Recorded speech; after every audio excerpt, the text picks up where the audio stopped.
Bienvenue dans cette salle. Attention, attention, attention. C'est l'heure de la Formule Express. Alors il va falloir faire vite. Vite, vite. Ça c'est. Allons, prêt, vite. Gamin! Allez, viens!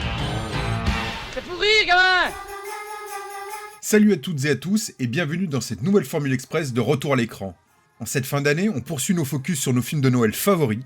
Après vous avoir longuement parlé du Père Noël est une ordure dans notre Formule Express précédente, je passe la main à Tim qui va vous raconter la genèse de sa Madeleine à lui, Fantôme en fête de Richard Donner, avec Bill Murray d'après un célèbre conte de Charles Dickens. De l'autre côté, crétin! Pas terrible la cascade, très réussie! Hey! Vous trompez de direction! Détendez-vous, Franck, profitez du voyage. Qui vous a dit comment je m'appelle? Je sais absolument tout sur vous, Franck, parce que c'est moi, le fantôme. Puis nous échangerons avec notre camarade Mick sur ce film sorti en 1988. Bon Tib, avant toute chose, tu vas nous raconter le pitch de ce film. Tu voulais le pitch tout de suite ou je vous fais un petit... Ouais, tout de suite, balance. Ça parle de quoi, Fantôme en fête? Alors Fantôme en fait, ça parle de Frank Cross, un jeune directeur de chaîne de télévision nationale avec des dents qui rayent le parquet et qui est au sommet de sa gloire. Il terrorise tous ses collaborateurs avec un malin plaisir et il aime profiter de sa situation très élevée. Grace, qui c'est ce type-là? Elliot Laudermilk. Très bien. Que le service de sécurité change la serrure de son casier, vide son bureau et le foute à la porte. Quoi? Vous le virez? Mais c'est Noël, enfin! Ah, très bien. Et que la comptabilité supprime sa prime. J'adore tirer dans le dos. Et puis quelques jours avant Noël, il décide d'adapter de façon plus moderne et provocante le fameux chant de Noël de Charles Dickens. Le fantôme de son patron, de son ancien patron, Lou Éluard, va lui apparaître et lui annoncer la venue de 3 esprits de Noël qui viendront pour l'aider à racheter son âme. C'est marrant parce que ce pitch m'évoque quelque chose. Alors bon, je vais y revenir, mais alors donc c'est un de mes films de Noël préférés. Donc il est réalisé par Richard Donner, le papa de l'âme fatale. Quand même, c'est important de le dire. Et avec en plus Bill Murray, donc Venkman dans SOS Fantôme. Alors voilà, et puis on reparlera un peu du tournage, mais c'est une collaboration qui va pas s'avérer très facile apparemment. Donc Richard Donner va réaliser cette adaptation de l'œuvre de Charles Dickens, qui parle de Scrooge et qui s'appelle Un chant de Noël. C'est un conte très connu chez les anglo-saxons et qui est donc voilà, et un film qui est sorti en 88 et au moment de Noël. Tiens, Francis, je t'apporte un beau cadeau. Joyeux Noël, Francis. Un train électrique? Non, 2,5 kg de longe de veau. Et Père Noël, je lui avais demandé un train électrique. Eh ben, t'as qu'à te trouver un job et tu pourras t'en acheter un. Oh ouais, il vient d'avoir 4 ans. J'entends ça toute la journée. Tout le monde a une bonne excuse pour pas travailler. J'ai mal au dos, j'ai mal à la tête. Je viens d'avoir 4 ans. Plus vite il apprendra que la vie ne s'offre pas sur un plateau d'argent, mieux ça vaudra. Voilà. Alors pour en revenir à Charles Dickens, donc celui qui a écrit le livre, qui est considéré comme un des plus grands écrivains de l'époque victorienne, donc aux alentours de 1800. On lui doit notamment Oliver Twist et David Copperfield. Et il écrit aussi donc ce chant de Noël en 1843.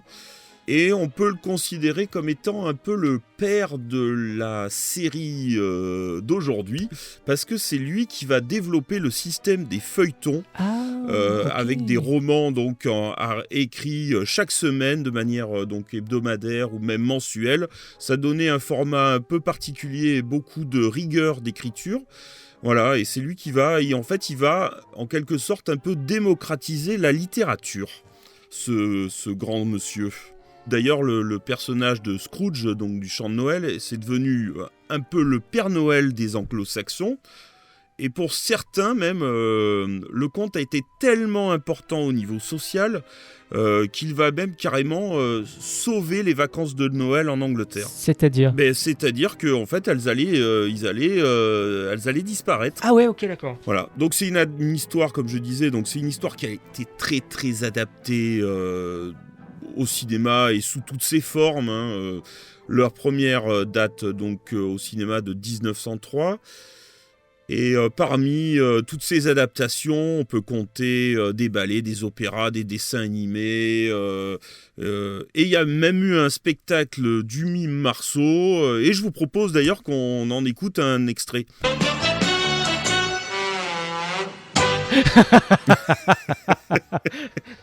On a même eu le droit à une adaptation française pour la télévision en 84 par Pierre Boutron, avec dans les rôles principaux Michel Bouquet et George Wilson. C'est passé d'ailleurs le 25 décembre sur TF1. Voilà. La première version parlante date de 1935. Et puis on a eu plein d'adaptations, notamment dans le Noël des Muppets, avec Michael Caine, par exemple. C'était l'homme le plus cupide de la Terre. C'est Ebenezer Scrooge. Jusqu'à cette fameuse nuit où il fit une rencontre extraordinaire. Bonjour. Noël chez les Muppets. Je bois, monsieur Scrooge, même si c'est un homme odieux, pingre et mal fagoté. À l'hiver. Qu'est-ce qu'on a d'autre ? On a Picsou avec Disney qui faisait Scrooge. On a eu Sir Ralph Richardson qui a joué une adaptation. Obi-Wan Kenobi, enfin je veux dire Alec Guinness aussi. Bon, voilà, beaucoup d'adaptations. Donc comme je disais tout à l'heure, voilà, et je pense que c'est ça qui représente le plus Noël chez les anglo-saxons. Et donc voilà, mais... Bon, c'est peut-être quelque chose qui est un peu moins connu quand même chez nous. Oui, c'est un peu moins... On connaît parce qu'il y a eu plein de choses qui nous sont venues jusqu'à nous, enfin Noël chez les Muppets, tout ça, mais c'est moins... En fait, c'est les films et les diverses adaptations dont tu as parlé qui nous ont fait connaître cette histoire. Il y a eu aussi une version animée de Zemeckis. Oui, tout à fait, ouais.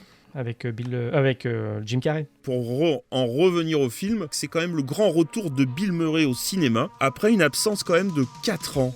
Il avait rien fait depuis SOS Fantôme, c'est ça ? On est venu, on l'a vu, il a eu dans le cul. Et en fait, le grand succès des SOS Fantôme, parce que je vous rappelle que Bill Murray a démarré avec le Saturday Night Live, il a repris la suite de Chevy Chase quand celui-ci est parti. Il est resté pendant très très longtemps, jusque dans les années début 80. Et puis le succès de Ghostbusters va lui permettre d'exploser en tant qu'acteur. Et du coup, il va avoir envie d'un rôle un petit peu différent, de faire autre chose. Et il va produire donc un film et dont il va écrire le scénario en 84. C'est son premier rôle dramatique et c'est un film qui comptait beaucoup pour lui. Mais malheureusement, le film va être un cuisant échec. Et Bill Murray va très mal... C'est le fil du rasoir, c'est ça ? Ouais, c'est ça, j'allais le dire, ouais, c'est ça. Et Bill Murray va très très mal le vivre, et du coup, il va carrément s'éloigner d'Hollywood pendant un bon moment. Et il va carrément même, il va aller étudier la philosophie, notamment à la Sorbonne. Ah ouais. Ouais. Quand même, le gars, c'est une tronche quand même. Et puis ce scénario qui va commencer loin de Bill Murray, qui va commencer à voir le jour en 85 à peu près, qui sera écrit par Mitch Glaser et Michael O'Donoghue. Bill Murray qui avait déjà travaillé avec eux au Saturday Night Live justement. Et ils vont proposer donc à Bill Murray cette adaptation donc de Scrooge. Bill Murray, qui est pas très sûr de lui, va refuser totalement le script, va demander de le réécrire complètement. Il trouve qu'il n'y a pas assez de romance, que c'est pas assez drôle. Voilà, et donc du coup, le scénario va repartir en écriture. Ça mérite l'Oscar de la ringardise. Oh, Dieu! J'ai investi 40 millions de dollars dans un chef-d'œuvre télévisuel. Et qu'est-ce que vous avez fait? Un film-annonce avec un vieux cafard qui lit un bouquin dans un fauteuil devant une cheminée. Donc le tournage, voilà. Donc on va assister à une sorte de petit bras de fer sur le film, enfin un gros bras de fer d'ailleurs, entre Richard Donner et Bill Murray. Bill Murray qui passe son temps à vouloir improviser, et Richard Donner qui essaye de contenir Bill Murray. Ça ne va pas très très bien se passer et il y aura énormément, en fait, Donner va écrire beaucoup pendant le film, faire jouer énormément de scènes, il va y avoir des tonnes et des tonnes et des tonnes de rushs qui ne seront jamais utilisés, qui sont des scènes qui ne seront jamais vraiment finies, voilà. Une tension qui se ressentira sur le résultat du film, forcément. Alors le film est bourré de caméos en tout genre. On a quand même Robert Mitchum qui ne voulait pas jouer, qui a dû en fait rencontrer Richard Donner, qui lui a fait rencontrer Bill Murray. Ils ont passé un très bon moment ensemble et du coup Robert Mitchum a fini par accepter ce petit rôle parce qu'il trouvait Bill Murray très sympa alors qu'à la base le rôle était vraiment pas assez intéressant pour lui. J'ai là une étude faite par des chercheurs de l'université, selon laquelle les chats et les chiens commencent à regarder la télévision. Si ces savants ne se trompent pas, il faut prévoir des programmes à leur intention, parce que d'ici 20 ans, ils seront de fervents téléspectateurs. Des programmes pour chats? Venez avec moi, Franck. Appelez la police. L'actrice Carol Kane, qui fait le fantôme des Noëls présents, a un rôle un peu particulier dans le film, puisqu'en fait, elle passe son temps à frapper Bill Murray. C'est assez drôle, d'ailleurs, si on voit ça pendant le film, je trouve ça très très drôle. Hein. Mike, tu te rappelles du Grippin, par exemple? Oui, tout à fait. Voilà. Mais elle l'a très très mal vécu, elle n'arrivait pas du tout à le frapper. Bill Murray qui arrêtait pas de lui dire de la taper, jusqu'au moment où carrément, elle a fini par lui arracher carrément un morceau de lèvre, en fait la petite, pour être précis, le petit frein qui est entre la gencive et la lèvre. Du coup, Bill Murray sera obligé d'arrêter le tournage quelques jours, elle s'effondrera en larmes après ça, pourtant c'était une idée de Bill Murray. Ah, je suis bien contente, ça fait si longtemps.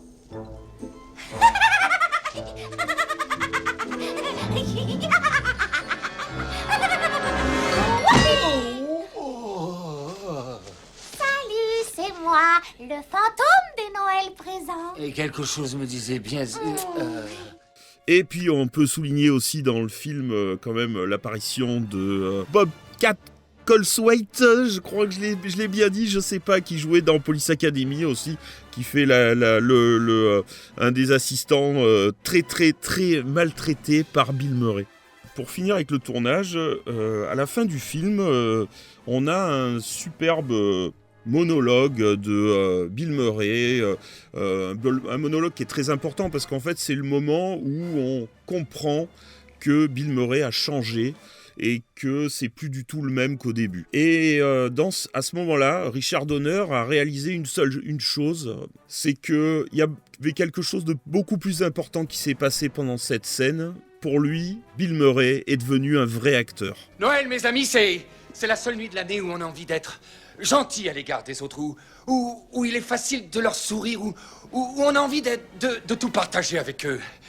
Pendant seulement quelques heures dans toute une année, nous sommes ce qu'au plus profond de notre cœur, nous espérons toujours devenir. Voilà, et à la fin de cette scène, il a compris que, parce que c'est une scène quasiment improvisée de Bill Murray, et en voyant cette scène, il a dit, il a senti que même s'il y avait eu des gros problèmes pendant le film, qu'ils étaient quand même arrivés à quelque chose.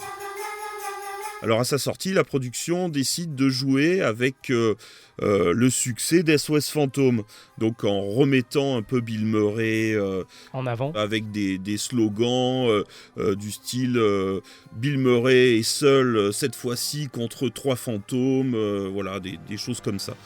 Une stratégie qui va s'avérer d'ailleurs peu efficace, puisque le film qui a coûté quand même 32 millions de dollars, hein, faut le souligner, et qui en rapportera 60 millions.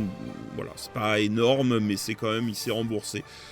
C'est un quart de la recette de Ghostbusters. Ghostbusters, c'était quand même un succès assez exceptionnel. Hein. Oui, oui, bien sûr. Donc le film arrive en 13e position sur l'année 88, loin derrière Good Morning Vietnam, justement. 212 000 entrées en France et plus de 800 000 entrées en Allemagne. Ah ouais. Ah, il a cartonné en Allemagne, quoi. Ouais. C'est vrai qu'en France, il est passé, en tout cas dans mon souvenir, il est passé totalement inaperçu. Hein. Et 200 000 entrées, ça m'étonne. D'ailleurs, je pensais à même moi, tu vois. Donc, Pour ce film, on a quand même petite bande originale écrite par Danny Elfman. La bande originale, elle sortira que 3 ans plus tard, avec des titres bonus qui ne sont pas dans le film d'ailleurs. Une édition qui sera sortie à 3000 exemplaires seulement.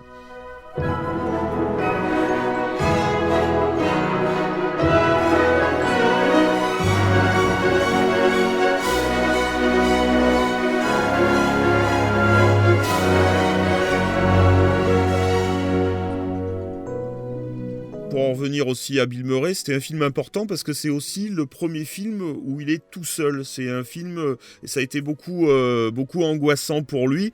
Et il raconte, j'ai trouvé une interview écrite de lui qui dit que ça a été beaucoup de pression de devoir tenir un film tout seul. Et plus on était dans un film avec énormément de gens qui venaient tourner, de caméos, qui venaient un jour, 2 jours, une semaine, et il disait qu'il avait eu l'impression de rater plusieurs fois sa maternelle. Quelque part, ça ressemble un peu à un prototype, même si le film est très différent, de Un jour sans fin en fait. Mais il y a ce truc-là. Ah ben c'est exactement le même personnage. Il y a même les personnages qu'il y a autour de lui ressemblent beaucoup.